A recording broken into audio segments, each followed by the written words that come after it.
Gibert, Romain est évangéliste sur la plateforme Digital Learning Tactiléo de la société Mascotte. Il va aujourd'hui se mettre dans la peau d'un formateur et nous expliquer pourquoi le Digital Learning ne l'a pas tué. Bonjour à tous, on est ensemble pour un petit quart d'heure, donc cet intermède avant la pause de midi, on va essayer de répondre à une question qui nous est régulièrement posée, tout simplement, est-ce que le métier de formateur va disparaître? On a beaucoup parlé de digital pendant ces 2 journées, on a eu beaucoup d'intervenants qui nous ont parlé d'intelligence artificielle, d'adaptive learning, de formation à distance, et de plus en plus, il y a une question qui revient, alors à la fois dans la bouche de ces intervenants, mais aussi sur le live chat, ce métier de formateur va-t-il disparaître? Alors cette question, elle est légitime, parce que si l'on garde à l'esprit que l'apprenant doit être au cœur du dispositif, en effet, le rapport humain doit être au centre de nos préoccupations, et le rôle de formateur s'en verra renforcé. Néanmoins, le métier de formateur tel qu'on le connaît aujourd'hui, il va bel et bien disparaître. Je suis désolé de vous décevoir si vous êtes formateur et que vous envisagiez de continuer votre métier pendant les 20 prochaines années sans changer vos pratiques. Je crois que votre métier est fait pour changer. Donc, il est important d'identifier, par contre, quels sont les nouveaux rôles qui vont aller accrocher ce métier de formateur. Je vais essayer de faire un parallèle avec un sujet qui est d'actualité, on en parle beaucoup. On parle beaucoup de design thinking. Donc, pour essayer de le définir, il s'agit d'une méthodologie d'intelligence collective. Cette intelligence collective, elle est centrée autour de l'humain, de ses usages, de ses besoins, et on va mener d'une manière collective une réflexion. En gros, on identifie un problème et puis on va essayer de construire une réponse ensemble pour apporter la meilleure des réponses aux besoins qui vont pouvoir régler cette problématique. Et aujourd'hui, en formation, on a de nombreuses problématiques. On a des problématiques, par exemple, la première, c'est de faire face aux nouvelles générations. On parle de génération Y, on parle de génération Z. La première est déjà dans nos entreprises, la seconde y arrive, et on sait que ces générations, eh bien, elles n'ont pas les mêmes habitudes que les générations précédentes, et il faut les accompagner, il faut en tout cas les gérer différemment. On a également une véritable révolution industrielle qui est en cours avec la transformation digitale. Et nos entreprises doivent prendre le virage de la digitalisation. J'ai pu en parler hier lors de mon intervention, et on va encore en parler aujourd'hui. Et puis on a un marché de l'emploi qui est de plus en plus flexible, qui est changeant, qui est orienté sur les compétences. On parlait hier, on en parle beaucoup de skill on demand. L'idée, c'est de se dire que les entreprises ne recherchent plus des profils, ne recherchent plus des missions, mais vont plutôt cibler des compétences. Elles vont, par exemple, rechercher pour demain des gens avec des soft skills bien identifiés. Elles vont rechercher des gens avec des hard skills identifiés également, mais de plus en plus précises. Par exemple, pour demain, on va chercher un manager de projet pour une mission très courte. Et donc, dans ce cadre-là, on a de nombreuses problématiques, c'est-à-dire comment former nos concitoyens pour qu'ils puissent répondre à cette demande récurrente mais néanmoins très flexible des entreprises sur le marché de l'emploi. Le travail du formateur, on peut déjà identifier une première piste. Eh bien, on va l'imaginer comme un designer qui se place dans cette démarche de design thinking et donc qui va accompagner cette intelligence collective pour pouvoir répondre aux besoins des entreprises et aussi évidemment de l'apprenant. L'idée, il va convertir le besoin qui a été formulé par l'entreprise en une réponse la plus adaptée possible. Alors, vous allez me dire que c'est simple. C'est pas forcément simple puisqu'il faut avoir un minimum de process, mais néanmoins, il suffit de déterminer qu'est-ce que les consommateurs, qu'est-ce que nos apprenants viennent rechercher et qu'est-ce que l'on doit tout simplement leur fournir pour qu'ils puissent apporter cette réponse en sortant de formation. Notre rôle de formateur, si vous êtes en tout cas un formateur, ce que l'on pourrait qualifier de traditionnel, il va falloir le repenser. Ce métier ne va pas disparaître. Tout à l'heure, j'ai volontairement été dur en disant que le métier de formateur allait disparaître. En tout cas, le métier de formateur tel qu'on le connaît aujourd'hui, il va bel et bien disparaître, mais néanmoins, il va changer.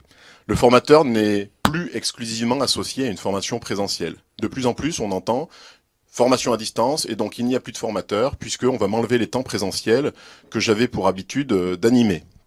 Ce n'est plus le cas, puisque on voit que la formation présentielle persiste. On a toujours notre formateur qui est présent sur ces temps-là, notamment lorsqu'on est sur des phases de blended learning où on alterne le distanciel et le présentiel.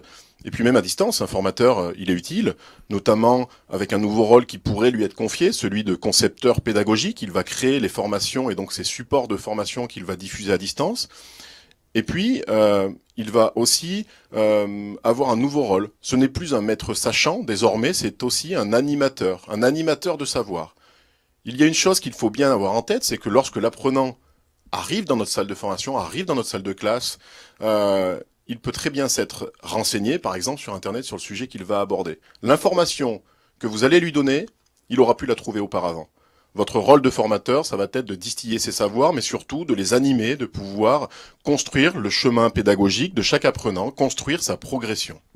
C'est en quelque sorte un maître d'œuvre des apprentissages, un chef de chantier, qui va coordonner les grandes étapes de la progression pédagogique de l'apprenant. Et si je fais le lien avec ce que je viens de dire précédemment sur le design thinking, lorsqu'on est dans une démarche de construction d'intelligence collective, on a très souvent besoin de ce que l'on appelle un facilitateur d'apprentissage. Et ce facilitateur, ce rôle, il est tout trouvé. On a trouvé, en tout cas, aisément qu'il convenait parfaitement à nos formateurs, puisque c'est des choses qu'ils faisaient déjà, mais désormais, ce rôle de facilitateur va être prépondérant dans leur activité. Alors si vous êtes une entreprise, si vous êtes un organisme de formation, si vous êtes une université, il va bien falloir penser que le changement de cette posture pour le formateur, il va pas se faire tout seul. Il va falloir les accompagner. Déjà, il va falloir lever des doutes. La première chose à faire, il me semble, on en parle très peu, c'est de confirmer les formateurs dans leur légitimité. C'est de les rassurer, leur dire que leur présence, elle va toujours être justifiée. C'est ce que je viens de faire ici en expliquant que le rôle du formateur allait néanmoins changer, mais surtout allait être prépondérant si l'on plaçait l'individu au centre des apprentissages. Évidemment, il va falloir les former, les accompagner aux outils digitaux. Je pense notamment à ce que disait Alain Thillet hier du ministère de l'Éducation nationale. Lorsque le ministère de l'Éducation nationale a mis en place les banques de ressources, les outils numériques dans les collèges, très rapidement, ils ont constaté qu'il y avait un véritable besoin d'accompagner et de former les enseignants sur ces nouveaux usages et notamment les pédagogies qu'ils allaient pouvoir animer avec ces usages et ces nouveaux outils. Il faut également voir les outils digitaux non pas comme une menace, mais plutôt comme des outils supplémentaires dans une boîte à outils qui existe déjà. Lorsque je suis formateur et que je dois animer une formation, et que j'arrive dans ma salle ou que je fais ma formation à distance, eh bien je vais me servir de nombreux outils. Parfois ils vont être digitaux, parfois ils ne vont pas l'être. Je pense on peut faire utiliser un tableau blanc, on va utiliser le vidéoprojecteur dans la salle, on va utiliser des post-it pour organiser une réflexion collective. Et puis on va pouvoir se servir de module e-learning pour faire, comme nous le suggérait tout à l'heure Clarence Thierry de SIDO, des petites piqûres de rappel pour remonter cette courbe de l'oubli que l'on a tendance à négliger. Évidemment, nos formateurs, il va falloir les impliquer dans cette transformation digitale. Très souvent, chaque fois qu'il y a une révolution, on associe cette révolution à une souffrance, puisqu'il y a des compétences qui sont mises de côté, qui sont abandonnées, on a des personnes qui se sentent en danger, et je crois que nos formateurs, en tout cas, se sont sentis, certains le sentent encore, se sentent encore en danger face à cette transformation digitale.